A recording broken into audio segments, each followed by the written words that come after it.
ఇక మహావిశాఖలో municipal corporation రాజకీయం మలుపులు తిరుగుతోంది. మేయర్పై కూటమి నేతల అవిశ్వాస తీర్మానానికి నోటీసులు ఇవ్వడంతో క్యాంపు రాజకీయాలు మొదలయ్యాయి. వైసీపీ కార్పొరేటర్లు అజ్ఞాతంలోకి వెళ్లారు. కూటమి కార్పొరేటర్లు మౌనవ్రతం పాటిస్తున్నారు. అందుబాటులో ఉన్న కార్పొరేటర్లతో కలిసి అమరావతి వెళ్లిపోయారు స్థానిక ఎమ్మెల్యేలు. మహావిశాఖ మున్సిపల్ కార్పొరేషన్లో మొత్తం కార్పొరేటర్లు 98 కాగా ప్రస్తుతం 97 మంది ఉన్నారు. ఎమ్మెల్యేలు ఎంపీలతో కలిపి కూటమి బలం 61 ఉండగా వైసీపీ శిబిరంలో 34 మంది ఉన్నారు. అవిశ్వాసం నెగ్గాలంటే కూటమికి మరో 3 కావాల్సి ఉంది. అందుకే రెండు పక్షాలు జోరుగా క్యాంపు రాజకీయాలు మొదలుపెట్టాయి. ఈ అంశంపై విశాఖ ప్రతినిధి రాజు అందిస్తున్న లేటెస్ట్ అప్డేట్స్ ఇప్పుడు చూద్దాం. మహావిశాఖ నగరపాలక రాజకీయాలు రోజుకో మలుపు తిరుగుతున్నాయి. ఇప్పటికే కూటమి నేతలు మేయర్ పీఠానికి అవిశ్వాస తీర్మానానికి సంబంధించి నోటీసులు ఇవ్వడంతో రాజకీయాలు ఒక్కసారిగా వేడెక్కాయి. గత 4 ఏళ్లుగా కూడా పరిపాలన సాగిస్తున్నటువంటి వైఎస్ఆర్ కాంగ్రెస్ పార్టీ మేయర్పై అవిశ్వాస తీర్మానం పెట్టడం ఇప్పుడు తీవ్ర చర్చనీయాంశంగా మారింది. గత 2 రోజుల క్రితం కూటమి నేతలు అందరూ కలిసి స్థానిక ఎమ్మెల్యేలతో collector, municipal corporation in-charge commissioner అయినటువంటి హరేంద్ర ప్రసాద్కి అయితే అవిశ్వాస తీర్మానం మీద నోటీస్ ఇవ్వడం జరిగింది. దీని మీద తీవ్రమైన చర్చ కూడా జరుగుతున్న నేపథ్యంలో ఇప్పుడు వైఎస్ఆర్ కాంగ్రెస్ పార్టీ ఒక వర్గంగా కూటమి నేతలు శిబిరాలను అయితే ఏర్పాటు చేసుకొని ఎవరు కార్పొరేటర్లు వాళ్ళు కాపాడుకునే ప్రయత్నాలు తీవ్రతరం చేస్తున్నారు. వైఎస్ఆర్ కాంగ్రెస్ పార్టీకి సంబంధించి కూడా ఇప్పుడు ప్రస్తుతం ఏదైతే 34 మంది కార్పొరేటర్లు ఉన్నారో వాళ్ళందరినీ కూడా ఇప్పటికే అజ్ఞాతంలోకి తీసుకెళ్ళినట్టుగా తెలుస్తుంది. నిన్న సాయంత్రం వైసీపీ రీజనల్ కోఆర్డినేటరు మాజీ మంత్రి కురసాల కన్నబాబు ఆధ్వర్యంలో కార్పొరేటర్లు అందరూ కూడా సమావేశం నిర్వహించడం జరిగింది. పార్టీకి సంబంధించినటువంటి చర్చలు కూడా జరిపి రాబోయే రోజుల్లో అవిశ్వాస తీర్మానాన్ని ఎలా ఎదుర్కోవాలి అనే విషయం మీద కూడా పూర్తి స్థాయిలో చర్చించిన తర్వాత కార్పొరేటర్లకు అయితే దిశానిర్దేశం చేయడం జరిగింది. ఈ పరిస్థితుల్లో కార్పొరేటర్లు ఎవరూ కూడా బయటకు వెళ్ళిపోకుండా ఒకే దగ్గర ఉండే విధంగా వాళ్ళందరినీ కూడా క్యాంపులకు తరలించినట్టుగా తెలుస్తుంది.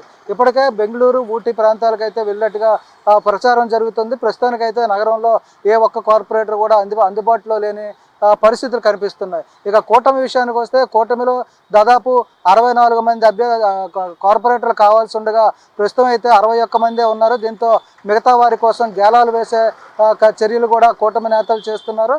దీంతోపాటు ఇప్పటివరకు వైఎస్ఆర్ కాంగ్రెస్ పార్టీలో మిగిలినటువంటి 34 మంది కార్పొరేటర్లు బయటకు వెళ్ళిపోతే అంటే అజ్ఞాతంలోనికి వెళ్ళిపోతే అందులో నుంచి ఎవరు అవిశ్వాస తీర్మానానికి వ్యతిరేకంగా ఓటు వేస్తారు అనేది అయితే తీవ్ర చర్చనీయాంశంగా మారిందని చెప్పుకోవచ్చు. ఇక కూటమికి కావాల్సిన బలం ఏదైతే 64 మంది కార్పొరేటర్లు కావాలో వాళ్ళలో ఇప్పటివరకు 61 మందే ఉన్నారని చెప్పి ఖచ్చితంగా తెలుస్తుంది.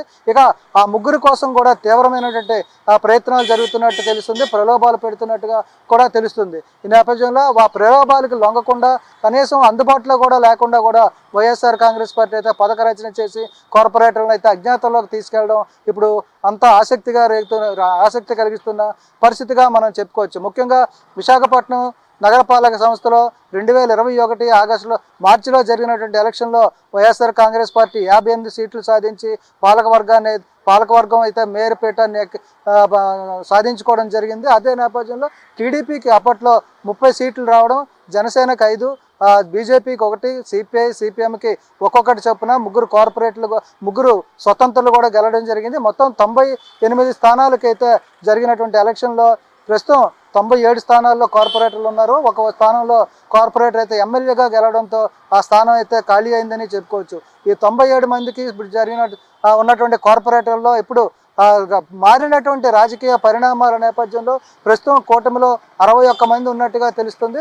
దీనికి సంబంధించి కూడా 61 మందితో ఇప్పటికే సంతకాలు కూడా చేసి కలెక్టర్కి అయితే నోటీస్ ఇవ్వడం జరిగింది. దీంతో 58 నుంచి వైఎస్ఆర్ కాంగ్రెస్ పార్టీ బలం అయితే 34కి పడిపోయింది.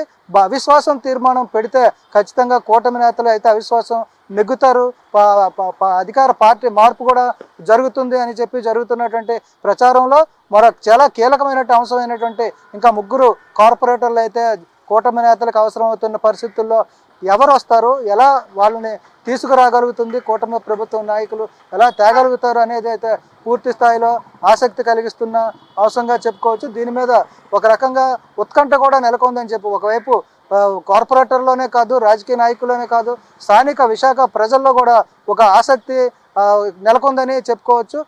మొత్తంగా చూసుకుంటే అటు వైఎస్ఆర్ కాంగ్రెస్ పార్టీలో రాజకీయ కురుదులుగా ప్రణాళికలు వేయడంలో చాణక్యులుగా పేరు పొందినటువంటి శాసనమండలి సభ్యుడు, శాసనమండలి ప్రతిపక్ష నాయకుడు బొత్స సత్యనారాయణ కూడా రంగంలో దిగడం జరిగింది. ఇప్పటికే కార్పొరేటర్లతో మాట్లాడి వాళ్ళ పథకం ప్రకారం కార్పొరేటర్లు అయితే శిబిరానికి తరలించినట్టుగా తెలుస్తుంది. మరి రాబోయే రోజుల్లో అంటే ఇదైతే కూటమి నేతలు అవిశ్వాస తీర్మానానికి నోటీస్ ఇచ్చిన నేపథ్యంలో దీని మీద నిర్ణయం అయితే కమిషనర్ తీసుకోవాల్సింది. ఆ కమిషనర్ నిర్ణయం ఎలా ఉండబోతుంది అంటే ఎప్పుడు అవిశ్వాస తీర్మానం పెడతారు, సమావేశానికి ఎప్పుడు ఆహ్వానిస్తారు అనేది కూడా పూర్తిగా ఆసక్తిగా జరుగుతున్న పరిణామాల్లో భాగంగా మరోవైపు కూటమి నేతలు కూడా 3 కార్పొరేటర్లు తగ్గువయ్యారు. వాళ్ళని ఎలా తెచ్చుకోవాలి, ఎలా లాక్కోవాలి అనే దాని మీద దృష్టి సారించి ఇప్పుడైతే కూటమి నేతల పంచాయతీ అయితే అమరావతికి చేరింది. ఆ ఎమ్మెల్యేలతో పాటు స్థానిక కార్పొరేటర్లు కూడా ఇప్పటికే అమరావతి చేరుకొని అక్కడ సమాలోచన చేస్తున్న పరిస్థితి కూడా కనిపిస్తుంది. ప్రస్తుతం ఏదైతే గణాంకాలు ఉన్నాయో ఆ గణాంకాల లెక్క ప్రకారం చూసుకుంటే మున్సిపల్ కార్పొరేషన్లో ప్రస్తుతం 61 మంది అయితే కూటమి నేతలకి బలం ఉంది. ఇక వైసీపీకి అయితే 34 మంది ఉంటే గతంలో ఇండిపెండెంట్గా గెలిచినటువంటి వారందరూ కూడా ఇప్పుడు కూటమిలో చేరడం జరిగింది. కాబట్టి ఇక 61, 34 అయితే ఇంకా సిపిఎం నుంచి కూడా ఒక్కొక్క అభ్యర్థి ఉన్నారు. వీళ్ళు రేపు అవిశ్వాస తీర్మానంలో ఎవరికి ఓటేస్తారు అనేది అయితే ఇప్పటికీ స్పష్టత రాలేదు. కాబట్టి ఎలాంటి పరిస్థితుల్లో కూడా తప్పు జరగకుండా చాలా నిశ్చితంగా పరిశీలిస్తూ రాజకీయాల్ని ముందుకు తీసుకెళ్తున్న కూటమి నేతలు ఎవరైతే ఉన్నారో వీళ్ళందరూ కూడా పొరపాటు జరగకుండా కూడా చర్యలు చేపట్టే పరిస్థితి కనిపిస్తుంది. అవిశ్వాస తీర్మానం పెట్టిన రోజు, ఓటింగ్ జరిగే రోజు ఖచ్చితంగా కూటమికి బలం ఉండేలా, కూటమి నేతలకే కూటమి పక్షానే ఓటింగ్ జరిగేలా కూడా ప్రణాళికలు వేసుకుంటున్న పరిస్థితి కనిపిస్తుంది.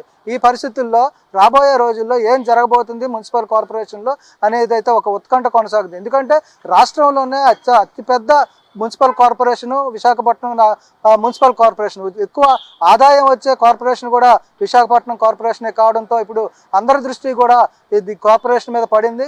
మేయర్ మార్పు అనివార్యం అంటూ కూటమి నేతలు చెప్తుంటే మరోవైపు మేయర్ మార్పు అడ్డుకుంటామంటూ వైఎస్ఆర్ కాంగ్రెస్ పార్టీ నేతలు కూడా ఖచ్చితంగా చెప్తున్న పరిస్థితుల్లో రాబోయే రోజుల్లో రాజకీయాలు ఏ విధంగా ముందుకు వెళ్ళబోతున్నాయో కూడా తెలియని పరిస్థితుల్లో ఒక గందరగోళం, ఉత్కంఠ, ఆసక్తి రేపుతున్న పరిస్థితులు అయితే విశాఖపట్నంలో చోటు చేసుకున్నాయని చెప్పుకోవచ్చు.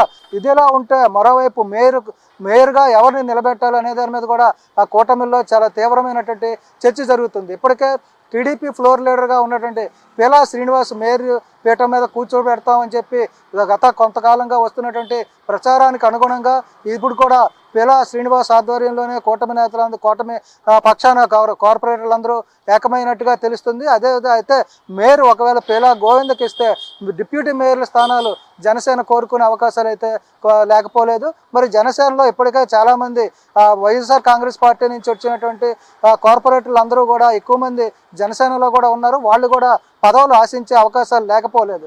మరి పూర్వం నుంచి జనసేనలో ఉండి గెలిచి కార్పొరేటర్లుగా ఉన్నట్టు వాళ్ళకి అవకాశం దక్కుతుందా, లేదా ఏదైతే ఒప్పందం చేసుకొని పార్టీలో జాయిన్ అయినటువంటి గతంలో వైఎస్ఆర్ కాంగ్రెస్ పార్టీ మీద జెండా మీద గెలిచినటువంటి కార్పొరేటర్లకి డిప్యూటీ మేయర్లు పదవులు ఇస్తారా అనేది కూడా ఒక ప్రశ్నార్థకంగా మారింది. మరోవైపు పేలా శ్రీనివాస్ కూడా ఇప్పటివరకు ఉన్నటువంటి ప్రచారం ప్రకారం రేపు మేయర్ స్థానం ఆయనకు అప్పగిస్తారా, ఈలోగానే ఎలాంటి రాజకీయ మార్పులు జరుగుతాయి, పేలా శ్రీనివాస్ కాకుండా ఎవరైనా తెర మీదకి వచ్చే అవకాశాలు ఉన్నాయనే అనుమానాలు కూడా రేకెత్తుతున్న నేపథ్యంలో అటు కూటమి నేతల్లో కానీ ఇటు వైఎస్ఆర్ కాంగ్రెస్ పార్టీ నాయకుల్లో కానీ రేపు జరగబోయేటువంటి అంటే అవిశ్వాస తీర్మానానికి ఒకవేళ తేదీ ఖరారు చేస్తే ఎలా ముందుకు వెళ్ళాలి, సభలో ఎలా ప్రవర్తించాలి అనే దాని మీద తీవ్రంగా చర్చలు జరపడంతో పాటు నిబంధనలు ఉల్లంఘించకుండా పారదర్శకంగా కార్పొరేటర్లు అందరూ కూడా ఓటింగ్ చేసే పరిస్థితులు తీసుకొచ్చేందుకైతే పూర్తి శక్తి సామర్థ్యాలను కూడా కూడగట్టుకుంటూ ఒక ప్రణాళికాబద్ధంగా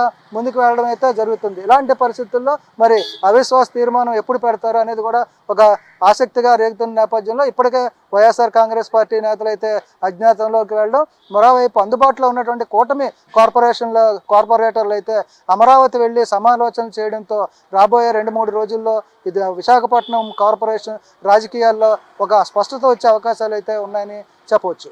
వీడియో జర్నలిస్ట్ స్వామితో Raju, I News, municipal corporation office నుంచి.